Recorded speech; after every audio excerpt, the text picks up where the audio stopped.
Gremlins. Yes, Gremlins. A Christmas movie. Definitely a Christmas movie. Definitely. It came out in June, though.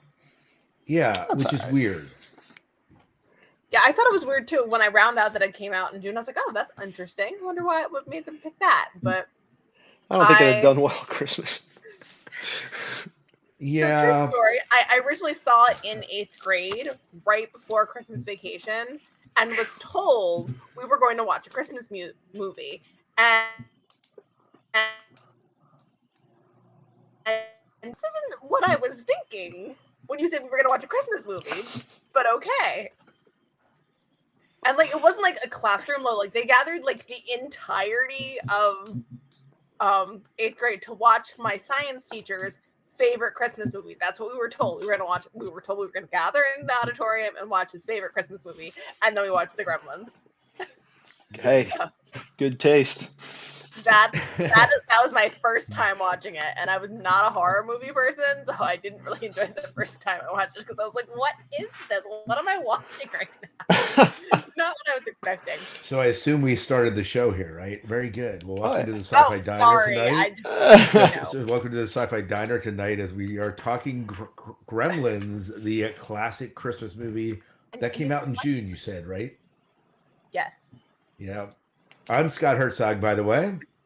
Good evening. I am Miles P. McLaughlin. I'm Chrissy Ravensburger. And I am the now confused and completely off-put Dave Sellers. Yeah, very good. I'm glad that we can still do that. I mean, what are But you it's funny when people you were aren't saying you were talking confused and about off put? Gremlins and being such a interesting encounter with it. I was talking to Lisa Mayo, one of our English teachers at the high school, about Gremlins, and we were doing it for the podcast, and she said, "Oh, I tried showing that to. It must have been their son Tony when he was like 6." And then realized partway through, they're like, no, we can't watch this. Um, you know. interesting factoid. That was one of the movies that triggered off creating the new PG-13 rating because Spielberg Wow. was criticized for the violence and things in it, and that like it should not have been labeled PG, but it was. So then he was like, "Well, then you should just make a new rating if you have a problem with my stuff," and then they did. I think I It's was about that. interesting. I think I was about that same age, about 6 or so, when my cousins had me watch it the first time, and I Dave, watched a Dave, lot of Dave did. movies out of my age bracket with them. It was really great. Yeah, so Dave didn't sleep for weeks afterwards. Oh no, no, no! I slept like a baby. I thought it was the greatest thing in the world because I knew my mom and dad would never let me watch that. Fair enough. It's like Fair Friday enough. the 13th, Universal Soldier, Terminator. They were some of the first ones I saw with them. It was great. You You said know, a great childhood. Yeah, yeah. I'm I'm I'm thinking back to some of the things I watched when I was like 5 or 6 that should not have been shown to me as a child either. I think And explains Oh, a I lot remember. about Terminator me was one now. of them. Hmm. I probably watched them. Most of those movies I hit when I was a teenager, partly because we didn't grow up with television in our house. Until I was, in my teens, we had a television, and we went to friends, and then we watched a lot of that stuff then. So I did miss that in my youngest childhood. But so I suppose we all survive some of the early scarring that some of these movies maybe do to us, and turn out all right in the long run. Yeah, we were built different, man. Maybe, Yeah. maybe. Although Miles, I will never forget watching The Watchmen with you and seeing those young kids in the front row, 5, 6 years old, when Doctor Manhattan's up there with his big blue wiener out. Oh, Oh that's God. good. Oh no, really? Yeah, I Yep. was really questioning these people's parenting skills. I mean, it was clearly they were very clear. It's a rated R movie. Yeah. Right. Right. Yep. Um, I yeah, and definitely for kids. that was actually just a little bit of trivia here for those of you listening. That was Miles' very first sci-fi diner. We went back and we recorded something kind of informally in the living room there. Wow. Do you remember It that? was fun. I do remember that. Yeah, it was yes, we weren't sure what to do with the movie, but I still had a good time and had a good time talking about it. Yep. Nice. Yep. Yep, that was episode 8, I believe. So, Wow. but Episode so that 8. takes it. That takes it way back because tonight is episode 460. Wait, is it 460? Very good. 460. That is, Yep. and that's actually so. Just so you know, for those of you they're tuning in, depending when where you are at in your sci-fi diner journey, the numbering is skewed, so it's 460. But then we did like 100 listener feedback episodes, and then we had Sci-Fi Rewind, which wasn't a part of that numbering, where we like rewind old movies. Now we just make them a part of a regular show, so we're probably like closer to like 600 episodes total. Wow. But we'll just stick with the current numbering. You did episodes where you had enough Yeah, listener numbers, feedback to numbers. do a whole episode on it? We Yep. did. So it was the I don't know that we had a huge listenership, but we just had some dedicated listeners that were giving feedback. Oh, come on, guys. Where are you at now? I got nothing for this week. You had it last week, 2 weeks I ago. know. Ugh, come on. Dave needs his listener feedback fixed. It's like a drug for him. Yeah. So you need to give him his hit. Unpack that. What's going on with that? We're not starting. Just it's just the validation, the pat on the head, whatever it might be. Interesting. What attaboy. makes you think that you should have outside that? No. Honestly, I don't care. You should be intrinsically motivated, not extrinsically. You know what I am, because where else am I going to go at least twice a month and hang out with the three of you? It's just a fun time. It is such a fun time. Yeah, it is. It is indeed. All right, so we're talking Gremlins tonight, and yeah. Did you want to give any premise for this? A little bit of background to Gremlins, Miles? I know often you have a little bit of history. Yeah, let's do that. Maybe get into a little stats. So, miniature green monsters tear through the small town of Kingston Falls. Hijinks ensue as a mild-mannered bank teller releases these hideous loonies after gaining a new pet and violating 2 of the 3 simple rules: no water, no food after midnight. Both violated no bright light. Hilarious mayhem and destruction in a town straight out of Norman Rockwell. So when your washing machine blows up or your TV goes on the fritz because you call a repairman, turn on all the lights and look under all the beds because you can never tell there just might be a gremlin in your house. Very true. Very true. So the gremlin is called by the I'm assuming it's a Chinese older gentleman, and the boy they call him a mogwai. It actually has it's not just a made up word. It is a transliteration of the Cantonese word monster or evil spirit, devil or demon in Chinese culture. So it did make money, made a lot of money for the 80s. Domestic was $153,642. International, it probably wasn't shown as much, but this was back in the 80s. $256,000, and 710,000. So worldwide, just under 154 million dollars. But it was also re-released again in the mid 80s, I guess, to maybe promote the VHS release. So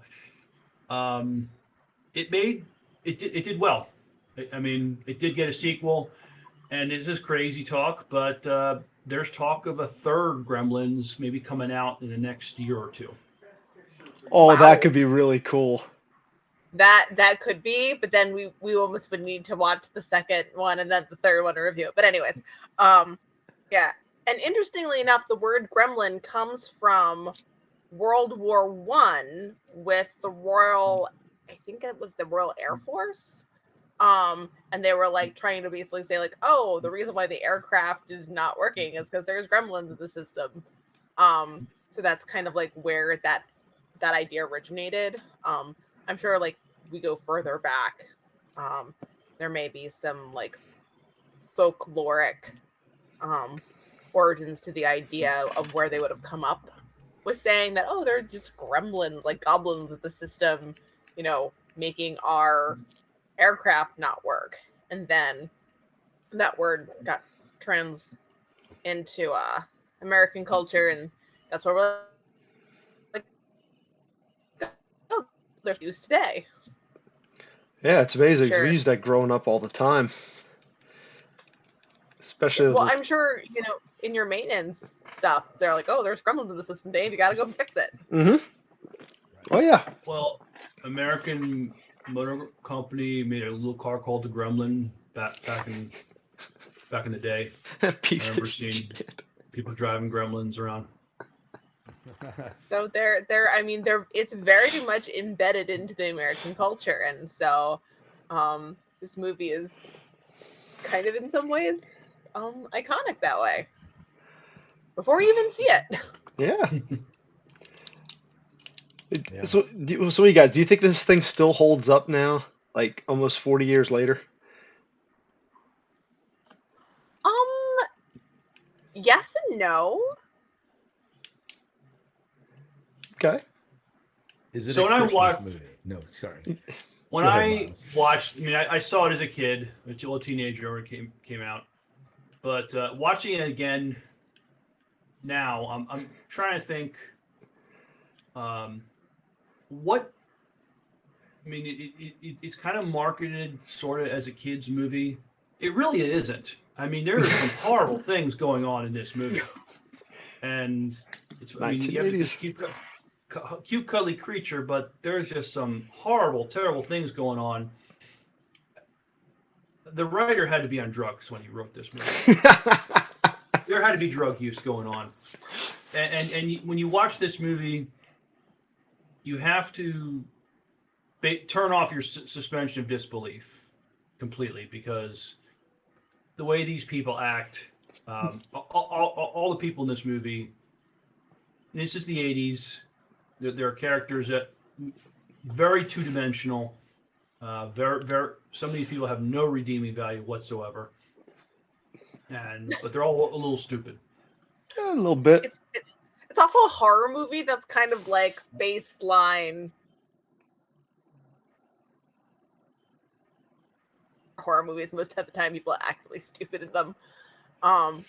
Yeah, so that's what I was like. In some ways, like I was like, I could see it being like made today, but the way that it would be made would be very different. And it was just very 80s culture for the time period. Yeah. It's interesting because when you start the movie, you really don't get the sense that this is a horror movie of any sort. I mean, it's kind of idyllic. You find this guy's looking for a pet for his son. He has it's a wonderful life vibe and feel. Even down to the bank tellers and people's mortgages being out, like very idyllic Christmas feel to the movie. Like you watch the first 20, 25, 30 minutes of it, it's business as usual. That it's going to be, that they're going to violate the three laws, like right off the bat. Like they make it clear when they say, here's three things, and especially when the old Chinese guy says that he doesn't want, he doesn't want to sell it. And when the kid sells it because they need the money, and that the three rules, they kind of focus on that a lot. So they're going to be violated. But up to that point, you're like, this is really kind of a really idyllic, kind of fun little Christmas movie. And then it just changes. Yes, it does. Yeah. Yeah, Yes, and it it does. doesn't like it just escalates. Like it just goes from like 0 to 60. It's like the very first thing you encounter after they change into the Gremlins is not like a series of escalating, like they're getting worse. It's no, we're just gonna murder the teacher, like right there. It's done. I love they're all hanging out in the bar, smoking, getting drunk, swinging from the fan. That is The the one puts Gremlins thing. the one that has the glasses and the trench coat and is flashing the bartender with the thing out there. It's like, really? Where did you learn this in the last 30 minutes? Yeah. It's And I was they thinking, really go ahead. they just descend into madness really quickly. Like it does not Oh, take yeah. them long. Not at all. They Googled it. Yeah, yeah. Descend. So this is where you have to suspend your disbelief. the Gremlins somehow managed to find clothes that fit them, and Yeah, exactly. you know, I mean, Stripe has a gun that fits his hand. You just have to go with it. It's just like that. Yeah. These creatures are small, but they now have clothes, trench coats, hats. But yeah, you kind of have to check your brain out when you watch this movie and just enjoy the mayhem and chaos these creatures cause for this town. And in watching it, I was trying to think what kind of theme. Like a lot of movies explore something about the human condition, and it could be something that's dark and maybe evil about the human condition. I'm not sure what this movie was trying to explore. Maybe Chrissy, a resident psychologist can help. Well, I think that if you think about it as gremlins, right?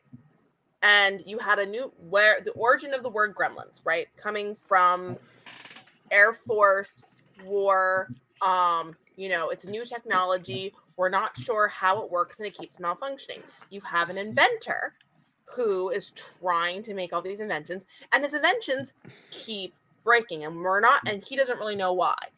Colloquially, we would say, oh, there's a gremlin in your invention, right? And at the very end, when the Chinese man comes and collects Gizmo, he says, you were not ready for the responsibility of this creature. You were not ready. You should not have him watch television. And you, like everything, like the rest of your culture, is out there destroying nature. And so in some ways you can think about this as technology has progressed, you see a lot of unintended consequences from irresponsible technological advancement, destroying the world and destroying society and destroying our lives. So you could make that argument that that was one of the themes that was being underlined in this movie. Can't argue with that one. that's pretty good. I mean, especially well, the one little funny thing I was looking at it was whoever invented the damn Furby stole it right out of this movie Yeah. because it looks And just you like know this what? freaking Mogwai. Those things were like, I still They're remember evil. how popular they were. It's actually really funny that you said that because I was like, oh my God, they are like Furbies.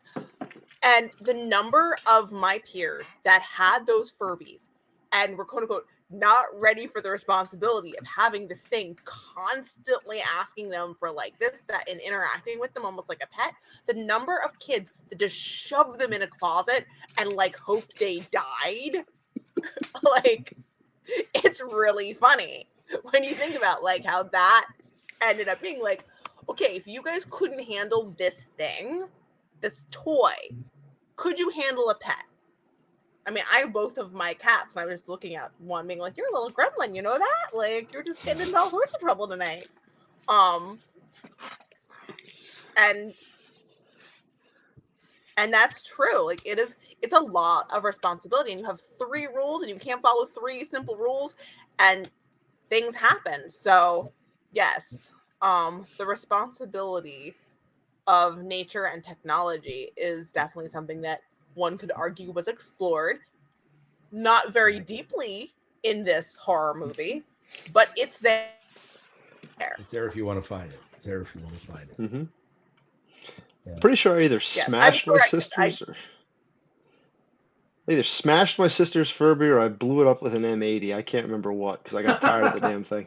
The M80 would have been more spectacular. Well, it probably was because it would have fit the time when I did have a stash.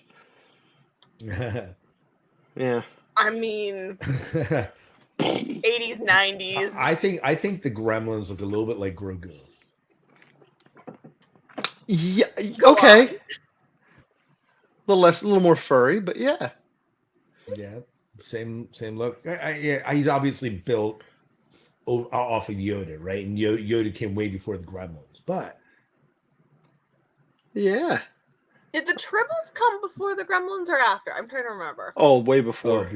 Triple before. 60s. Yeah. Okay, that was original. I was like, original? When did they show up? That was definitely original. I also wonder if like their multiplying thing with the water didn't come out of that. Oh God. Because I Yeah.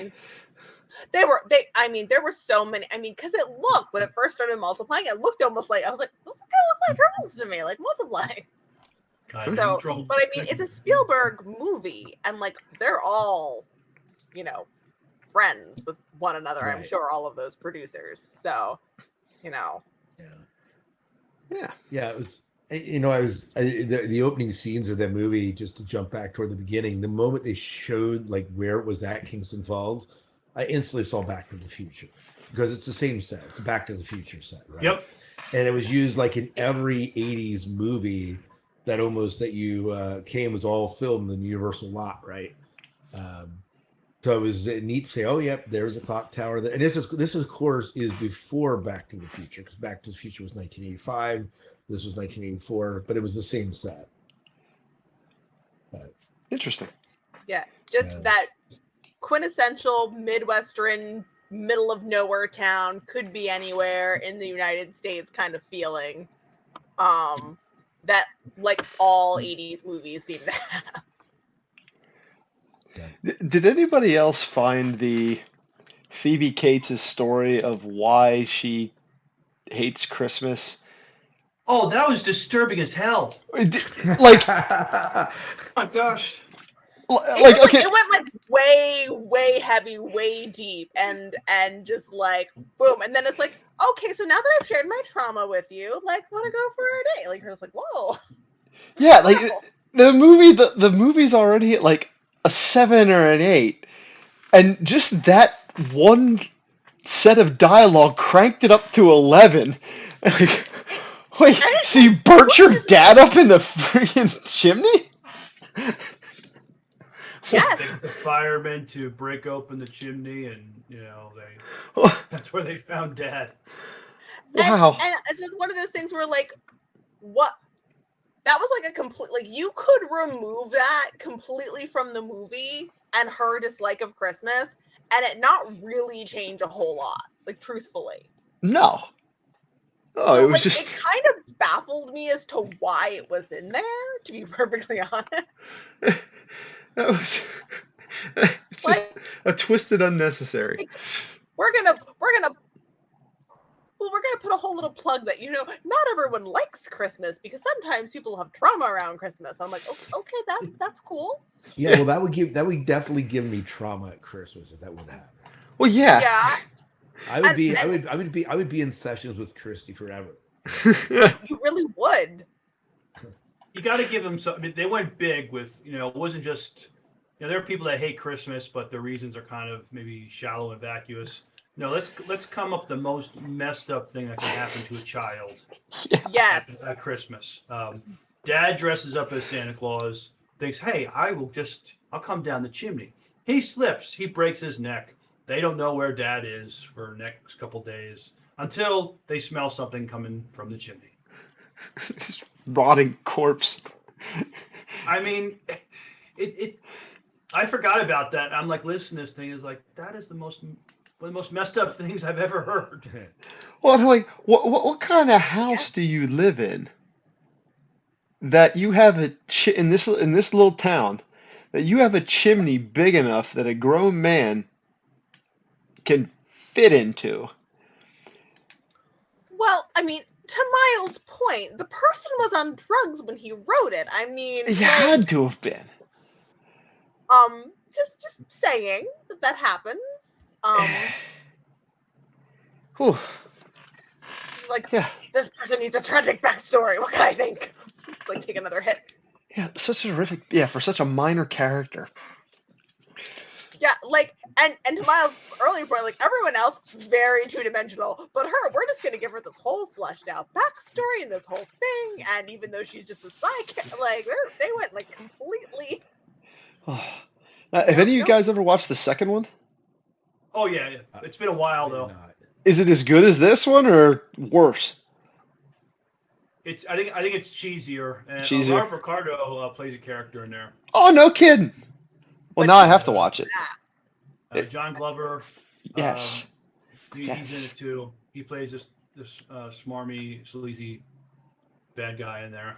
Huh. But they kind of go some over the top places with the Gremlins in the second one. Yeah, you'll enjoy it. Chris, you I did have a mean, good question about Robert Picardo. Do we see his ass? in the second movie. I mean, that No. is the question. Well, I then don't- why will we even watch it? Yeah. What would be the point?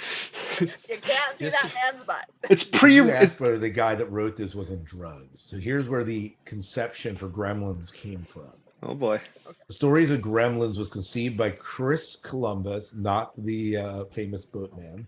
As Columbus explained, his inspiration came from his loft when at night what sounded like a platoon of mice would come out and he would hear them skittering around the blackness. It was really creepy. He then wrote the original screenplay as a spec script to show potential employers that he had writing abilities. The story was not actually intended to be filmed until Spielberg took an interest in turning it into a film. As Spielberg explained, it's one of the most original things I've come across in many years, which is why I bought it. Spielberg considered Tim Burton to direct the film after seeing his short film Frankenweenie, but ended up deciding to do it himself. But that's kind of a little bit of the first. He said, and so get this: the first version was much darker than the final film, if you can believe it. Can you imagine a Tim I Burton know. version of this film? Uh-huh. Yeah. Various scenes were cut, including which portrayed Billy's mother dying in her struggle with the Gremlins, with her head thrown down the stairs when Billy arrived. Can you imagine that? Dante later explained the scene made the film darker than the filmmakers wanted. There's also a scene where the Gremlins ate Billy's dog, and a scene where the Gremlins attacked at McDonald's, eating customers instead of burgers. Also, instead of Stripe being the Mogwai who became a gremlin, there was originally no Mogwai named Stripe. Rather, Gizmo was supposed to transform into Stripe the gremlin. But I get that. So it's too dark to have the gremlins killing and maiming and eating people. That's too dark, but we're going to talk about this secondary character's dad dying in a chimney and stinking him out. That's fitting for that. Okay, If the interesting. movie went the way they originally written, Ought to be a hard I R. think. Well, it would be a hard R, but it would have been like almost like a B horror movie that would just have some cult fan, a small group, it wouldn't enjoy the mainstream popularity that that has now. I mean, it wouldn't have Spielberg behind Right. it, and so Right. this would have No, we been. could have had Tim Burton. yeah, this whole scene that you mentioned, Dave, is based on an actual urban legend, like a real Yeah. urban legend, and that scene where Kate's father dies dressed up as Santa Claus and broke his neck climbing down the chimney. The studio executives insisted upon its removal because they felt it was too ambiguous as to whether it was supposed to be funny or sad. Dante, the guy that wrote it, refused to take it out, saying it represented the film as a whole, which had a combination of horrific and comedic elements. Spielberg did not like the scene, but despite creative control, he viewed Gremlins as Dante's project and allowed him to leave it in. See, I get that because And my other reaction to that was laughter. Because as twisted as it is, it didn't fit in with everything else. Like, this is so ridiculous. This has to be a joke. Right. Well, they actually parody the same scene in Gremlins 2, A New Batch, which Miles, you could speak to that maybe more. I don't remember. But I'll have to watch He Gremlins blocked 2 now. it. It was too much. yeah. No, it's just been so long. Yeah, no, I completely forgotten about that scene until I watched it again. I was like, oh yeah, I forgot that this was that dark. I remember why I didn't watch this movie for a really long time, but I was like, Christmas sci-fi movie. The only one I can think of right now is Gremlins. And here we are. There we are. But so it's interesting that, like I said earlier, I was like, you could have just taken that scene out. I don't know that it really would have changed the movie, but the person who wrote it was like, no, this scene is the movie. That thing is is. so interesting to me. Yeah. I'm Well, like, and it makes sense when his explanation does make sense. The comedic and horror blend totally makes Yeah. sense. well, I mean, the movie is a comedic and horror blend. I mean, the bar scene is kind of funny, and like Oh, they're yeah. in there like watching Snow White and the Seven Dwarfs, and they're just like they're like sing along, they're having a grand, like they're like, this is great, this is a masterpiece of something, and you're like, okay, that's what you all like, interesting, and they just get blown up, and like you see them all like dying to the flames. Uh-huh. So I mean, did this guy Chris Columbus write anything else? Well, let me go see. Oh, he Let me was a see real. producer in the Harry Potter movies? Oh, so he went on to big things. Yeah, he did. oh, Yep. Yep. He's still in School of Arts. He also he gained soon after he did Home Alone and Home Alone 2. Oh, yeah, yeah, yeah. Mrs. Doubtfire. So yeah, he has some small credits. Wow. Okay. Yeah. So, but this was kind of like his big thing. He was born in Spangler, Pennsylvania. There you go. Hey, local boy, made it big. Yeah, local boy on the other side of Pittsburgh, but yeah, Well, still, it's a big so country. still Pennsylvania. Still But Pennsylvania. yeah, yep, interesting. yep, What else did he yeah. written? Let's Oh, see. did you ever watch the Christmas Chronicles on Netflix? No. No.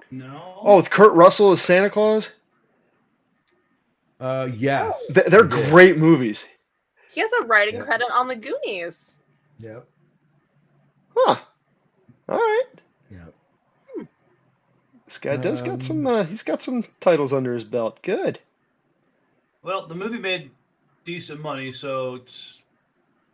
I know we're talking about how weird it is, but it made money, so it probably afforded these people other opportunities. Oh, absolutely. Yeah, Absolutely. no. yep. He also helped out with making The Help, which is a fairly well-known movie. Oh yeah. With the Night in the And poop eye. Museum, Pixels. Uh, and a wide variety of yeah, movies too. It's not like he just stuck to the comedy horror genre. Like it's yeah, all over the place. yeah, Huh. yeah. Oh, good. So yeah, very good. Good for him. Um, this is when he was getting his chops into the business. This is the product. He was a writer. He didn't direct this one. He directed many of the other movies. Yeah. Yeah. So Yeah.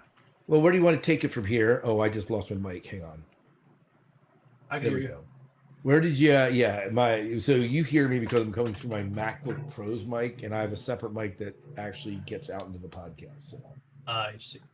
So I, there's a lot of '80s actors notables in this movie. Um, I mean, Phoebe Cates, we know her from Fast Times at Ridgemont High. Zach Galligan's been in a lot of stuff. Um, the the grandfather, he's been in a lot of things. Dick Miller, the guy saying, complaining about foreign made vehicles. Um, he was funny. Uh, Corey Feldman, a young Corey Feldman is in this. I had to love his Christmas tree costume that his dad made him wear. In this, Judge Reinhold was a bit role, but I mean he's a very recognizable person in this movie. So hmm it's a who's who of popular actors throughout the '80s in this film. Am I seeing this right? yeah, Howie Mandel did Gizmo's yeah, voice. yeah, yeah. It was Gizmo's Yes. voice. So as a voice talents, also, I mean, Howie Mandel, the guy who did Stripe, I think he did. Let's see, Frank Welker. On what?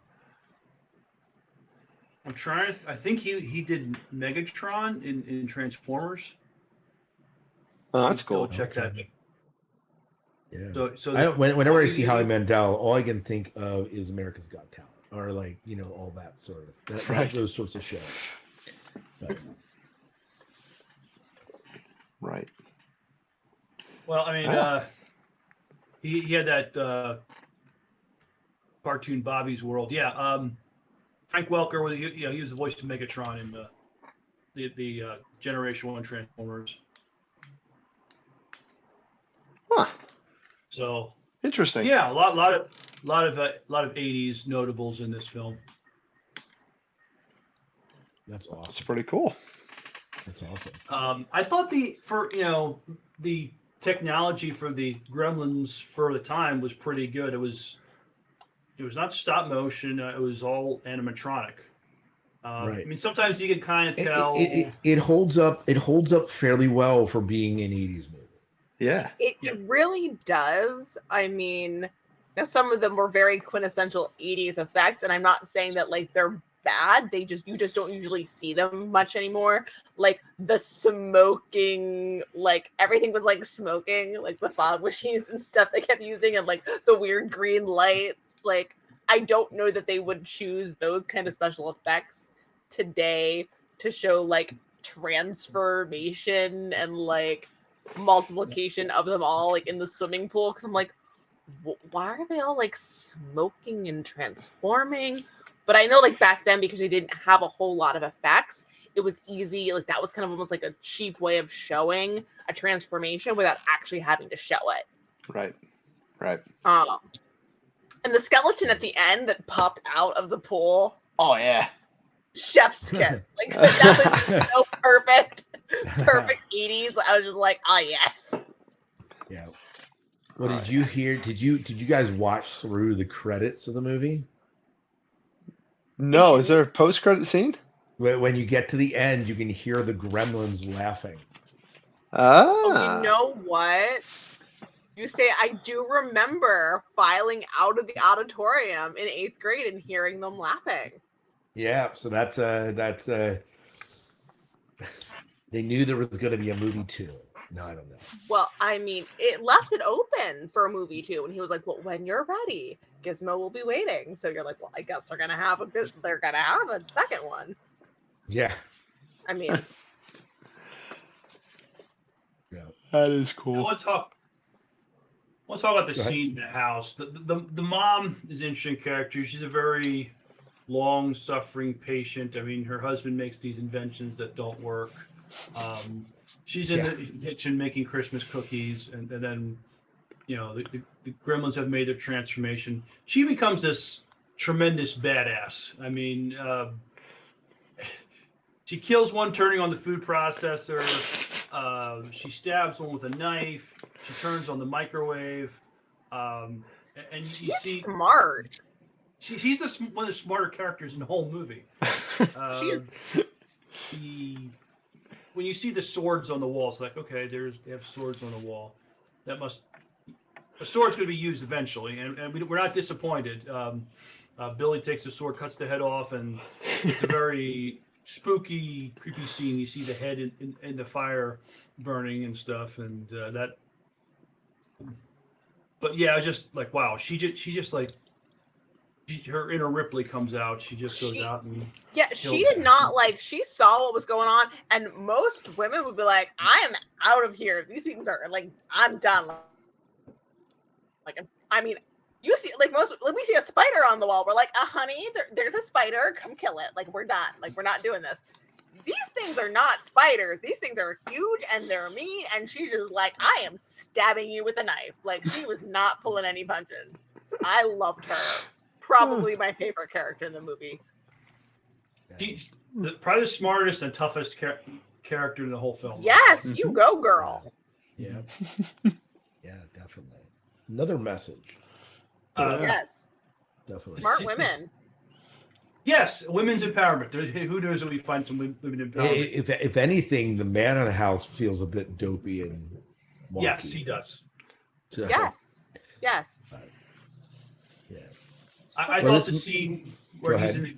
he's at the convention and there's some really old sci-fi tropes, or maybe they play an homage to things. There's the classic time machine from the time machine movie. Uh, there's Robbie the robot from Forbidden Planet. There's probably some other things. But those two kind of Easter eggs I saw. Those just kind of funny. What they were doing in there, and we're kind of it's kind of implied that the time machine actually works and disappears. There's a scene where it's there and disappeared. They're looking for it. It was just so they did some goofy stuff in this movie. Yes, and I do find, and I found that really funny because he's like holding his like little invention thing that like I don't think you could like really market even on like an as seen on TV sort of thing today. And he's like, well, the competition is a little more advanced than I was expecting. Yeah, just a bit. Just a little. You sound like a robot. You're like, this is a little advanced beyond you, sir. So. This film did win a lot of awards, especially Saturn Awards, which I know is not like a Grammy or anything, but they certainly won awards, 8 awards in science fiction categories. And so it definitely was respected for what it was in the science fiction community at the time it was released. So definitely notable. Not one that typically you hear people saying, "Hey, this is a Christmas movie," probably because of the horror elements, but it definitely deserves to be our Christmas movie this year. So I do. It does, and you can thank my 8th grade advanced science teacher for teaching me that this was a Christmas movie. It was indeed. Well, is there anything else you guys want to talk about regarding this movie? The people that end up getting killed are the film seems to imply they had deserved it. I miss like Mrs. Deagle. I mean, very 2-dimensional baddie. They mess around with her chair that goes up the stairs. She has a funny window. Launches out of the house. The 2 inept cops. The one guy who plays the deputy, I've seen him in tons of stuff. His name eludes me, but he's just done tons of movies and TV in the 80s. But their brakes are, messed up by the Gremlins. It seems like those that meet their end deserved it. Even the science teacher was like, experimenting kind of cruelly on the one. Yeah. Right. Yeah. I mean, so they're embracing the idea of karma, huh? Yeah. In some ways, although I'm not sure that it's like that warranted. Right. Like, but maybe he's been cruelly experimenting on other animals this entire time, and we just don't know that. Yeah. Well, maybe Chris Columbus did not have a good experience with his science teacher in high school. Just saying. Unlike me, who had a great experience with my science teacher and remember it very fondly. Right. Taylor Swift would approve though with the karma. I'm just saying. God. I don't get the reference, but I'm not. I'm okay. It's animal cruelty. It's a song off her new album, so just ignore it. I don't need to know. I'm purposely. I own like 80% of Taylor Swift's vinyl. So just saying. Well, you're gonna be my daughter's next best friend then. Good. Tell her to come over. Oh God. I don't get it. I don't need to get it. Although speaking of music, I did really enjoy the score. It was very quintessential 80s. Yeah. But I did really enjoy it. Like, just because I was actually I was watching the movie, but I was also like cleaning and doing stuff while I was watching it. And I was like, I really like this music. It's really good. But I was also like, this is very 80s music. Yeah, very nostalgia all the way. Yes. Very. But it was good. Yeah.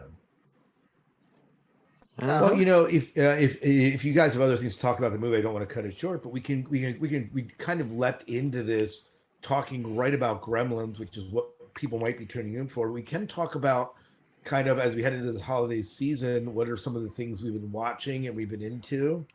If you guys are okay with that, I know it's kind of a little bit of a reverse order for the Sci-Fi Diner, but I'm all to talk about that. It's good. Mix it up a little bit. Sure.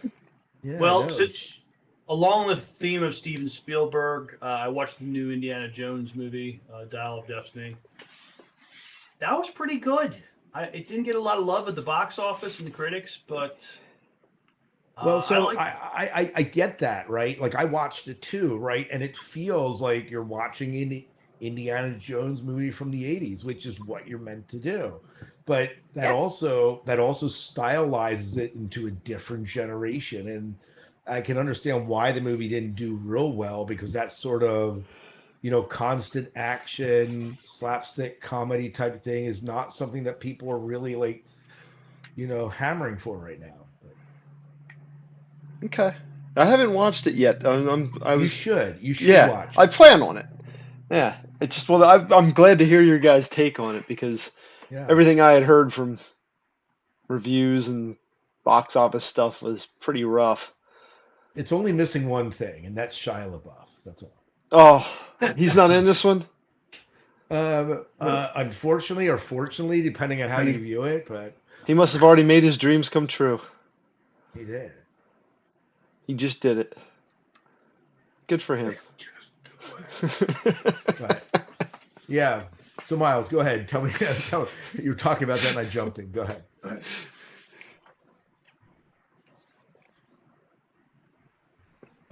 We Miles, lost him. I'm we sorry, lost my Miles. speakers went out for a second. What was the last thing you Okay. said? Oh, No, I just said I jumped in on your conversation about Dial of Destiny. You were talking about your sci-fi one. Go ahead. Okay, he's not there. I'm Are you back. there, I don't Miles? know. Yeah, I couldn't hear you. My speaker went out for some reason. No, that's fine. Hey, so I know I jumped in and horned in your parade there talking about Dial of Destiny. I didn't want to interrupt. Go ahead. Why don't you tell us a little bit more what's going on in your sci-fi world? That's the last thing I watched. I was watching Quantum Leap. That seems to be on a hiatus at the moment. I've been doing a lot of reading. The Cast in Time series by Ed Nelson. I'm up to the third book. The premise is this older gentleman in his 90s. He dies and he wakes up and he's in the 8th century England. The man's background is he's an army general, but he's like an engineer. And after he'd retired, he went back to school and kept learning. So it's a what if, okay, if you take somebody who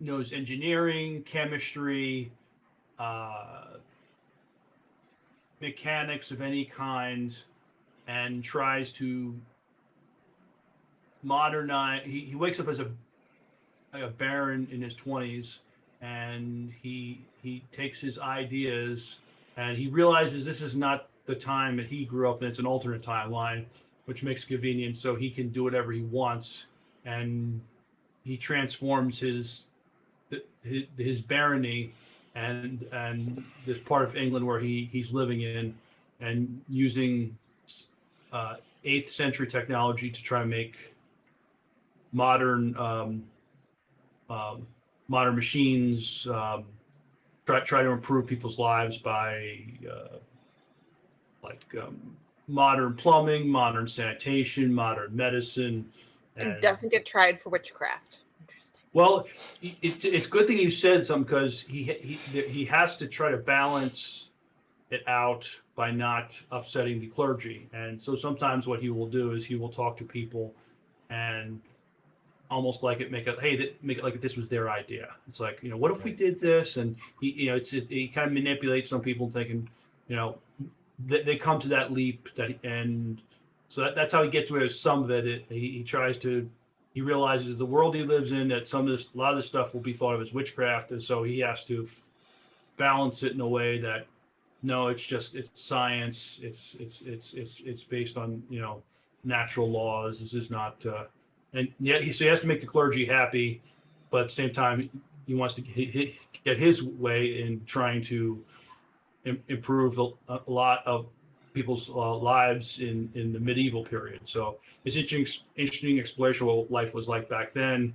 What if he could bring like 20th century ideas to try to improve people's lives, and he improves his own lot in life too. He becomes this rich and powerful baron, and they don't explain how he reincarnates into this young baron in the 8th century, but maybe that they'll do that. And there's a 4th book coming up, but it's more like he takes all his knowledge and transforms his part of the world with modern technology and modern science. Interesting. Well, my sci-fi world, I'll go next. You're talking about the Indiana Jones Dial of Destiny. I thought finally we have a movie now again with Nazis being the bad guys. I mean, come on, nothing's more Indiana Jones than the Nazis, right? Um, and I did Other than wonder what I was. Indiana Jones. Right, absolutely. So I watched that. Watched the 60th anniversary of Doctor Who, with Dave Tennant returning as the Doctor. So and Donna Noble coming back. It was fantastic. Kiefer and I watched the first 2 episodes and absolutely loved it. Everything you want in a Doctor Who episode. And Neil Patrick Harris will be making an appearance eventually. So we're really excited about that. And then the other thing I watched is Kiefer and I power through Loki. I'd gone through half the season and kind of gave up on it. And then we watched it. I was glad that we did because it was much better than I thought it was going to be. And was a fitting end to the Loki franchise because Tom Hiddleston's not going to be reprising that role anytime soon. And at least word in Street Habit, he's not doing it anymore. So but it was fantastic and talk about time travel. The final couple episodes totally deal with time travel. So, in fact, the entire season is kind of playing around with it. So yeah. So watch that, and that might be all from the sci-fi world. Um, I'm reading the Dresden Files yet. Just finished the episode. The book where he was a ghost and now he's not reincarnated. His spirit comes back to his body through some sort of fantastical means that they make you believe in the story. And I'm totally buying it. So I'm now on to book 13 or 14 of the series, and it's good. I really enjoyed it. I look forward to my 3-minute drive to work to listen to it, and many times we'll listen to it on my walk afterwards. So, and sometimes when I walk the dog after school, I listen to it. But it's pretty fantastic. Good. Right. Yeah. Good. So, Chrissy, why don't you go next? Well, I took a break from reading science fiction, reading some classic non-science fiction books recently.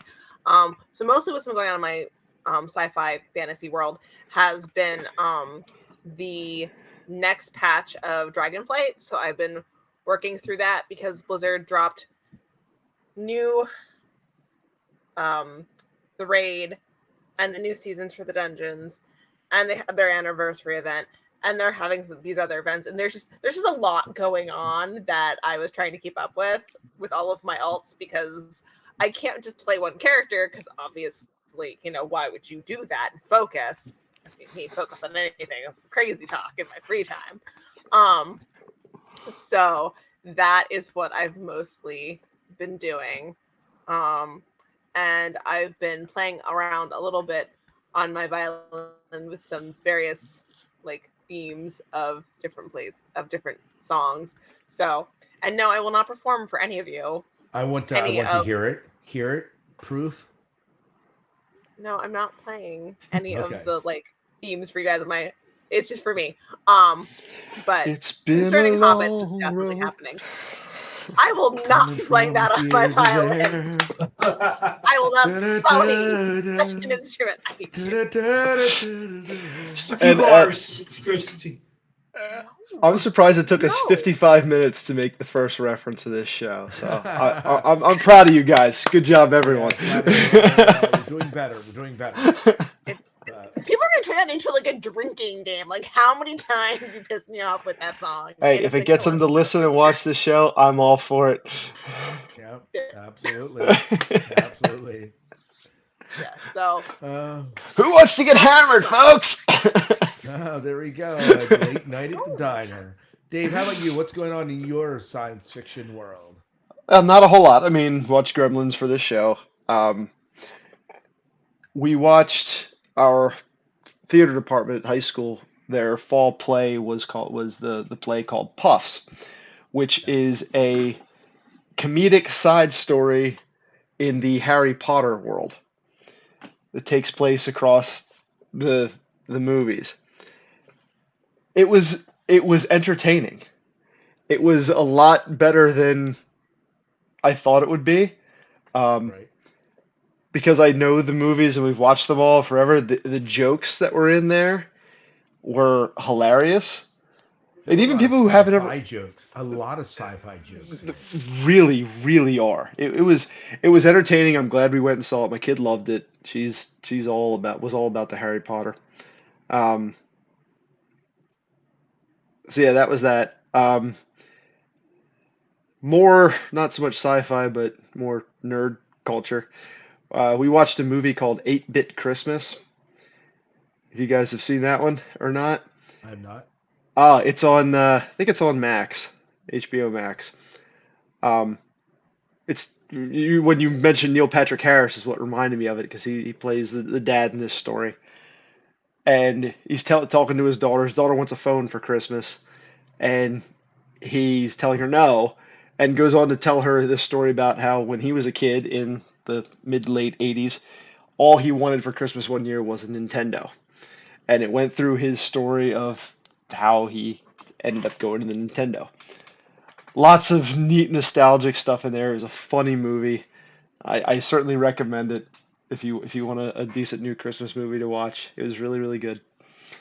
Um, and then every other extra bit of spare time I have has been pretty much soaked back into Call of Duty Modern Warfare 3 and playing zombie mode online with all kinds of people. That has absorbed much of my free time, Yeah, and I have no fair regrets or enough. shame.